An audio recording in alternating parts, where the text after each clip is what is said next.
మహానేత, ప్రజల గుండెల్లో చెరగని ముద్రగా నిలిచిన మహానాయకుడు రెడ్డి గారు, పెద్దిరెడ్డి గారు, రాజశేఖర రెడ్డి గారు.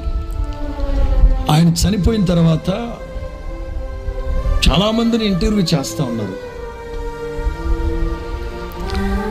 వాళ్ళ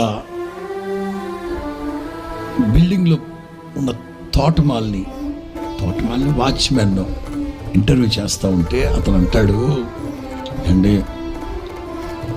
మీకు వాచ్మెన్ అండి, అటు వెళ్ళేటప్పుడు మేము దండాలు పెట్టినా పెద్దగా చూడరు మామూలుగా ఎవరు. కానీ రాజశేఖర రెడ్డి గారు ప్రతిరోజు కనిపిస్తే చాలు. ఇప్పుడు ముఖ్యమంత్రి నా పేరు పుల్లయ్య అనుకుందాం, ఎరా పుల్లా అవునవా అనొచ్చు, కానీ పేరు పెట్టి పుల్లయ్య బాగున్నావా